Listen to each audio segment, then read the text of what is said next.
Shalom Aleichem, Anda yang dikasihi Tuhan.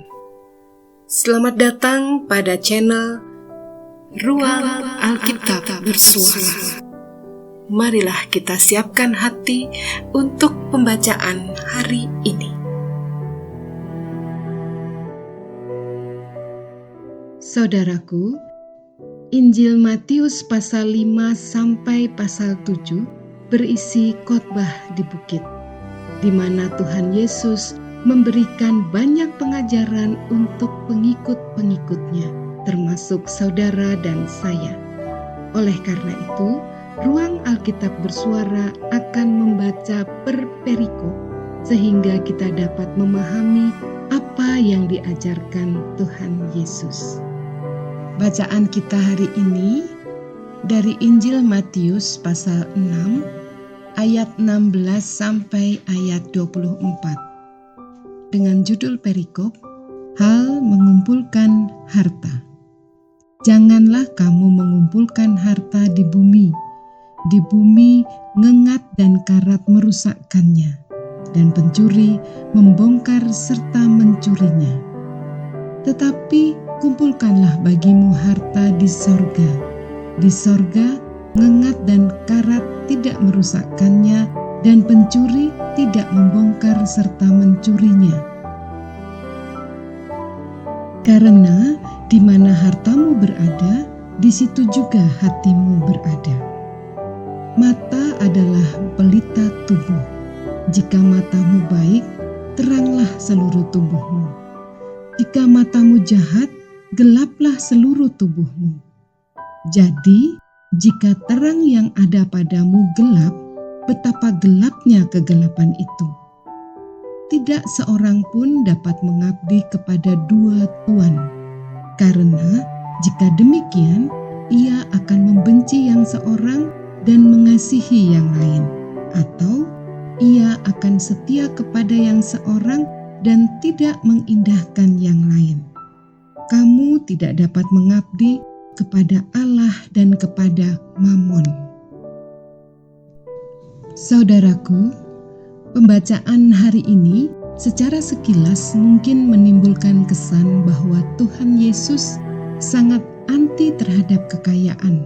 Kepemilikan harta pada dirinya sendiri dipandang keliru. Tabungan dan investasi masa depan ditentang. Asuransi sebagai sebuah proteksi pun dilarang. Kesan semacam ini jelas keliru. Alkitab tidak pernah melarang kepemilikan harta. Saudara ingat, dalam hukum Taurat perintah ke-10 mengatakan, jangan mengingini harta milik sesamamu. Hal ini bertujuan untuk melindungi harta pribadi masing-masing orang. Nasihat untuk belajar kepada semut yang menyiapkan perbekalan di saat susah, menyiratkan bahwa kerja keras, tabungan, dan asuransi pada dirinya sendiri tidaklah salah. Allah tidak anti terhadap kekayaan. Yang menjadi inti masalah di ayat 19-23 adalah ketamakan, bukan harta. Sama seperti ajaran Paulus di dalam 1 Timotius 6 ayat 10, akar segala kejahatan bukanlah uang, melainkan cinta uang.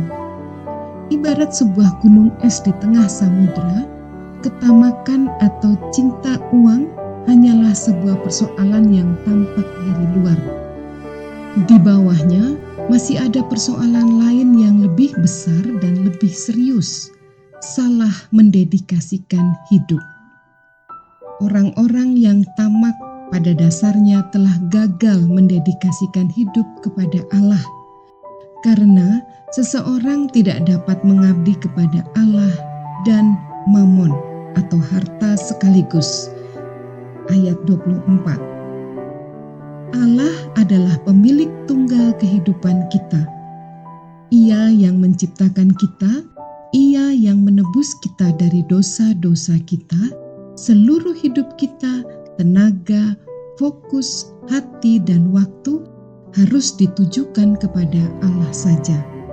Apa yang kita pikirkan setiap hari adalah bagaimana menyenangkan hati Tuhan kita. nilai hidup kita ditentukan oleh seberapa besar dedikasi kita kepada Allah. Dengan konsep seperti ini, kita sekarang dapat mengerti bahwa memberikan diri kepada Allah dan Mammon merupakan hal yang mustahil untuk dilakukan. Mereka yang mengabdi kepada Allah pasti akan mencari harta di sorga. Ayat 20. Sebaliknya, mereka yang tamak pasti akan menghabiskan seluruh energi, waktu, dan pikiran demi hal-hal yang sementara di dalam dunia ini. Ayat 19. Tidak ada netralitas. Tidak ada yang bisa berdiri di atas pagar. Pasti ia di dalam atau di luar pagar. Tidak ada jalan tengah. Amin. Demikianlah pembacaan hari ini. Berkatilah semua orang dengan membagikan channel Ruang Alkitab Bersuara. Selamat mensyukuri hari ini dan menikmati berkat Tuhan. Tuhan Yesus memberkati.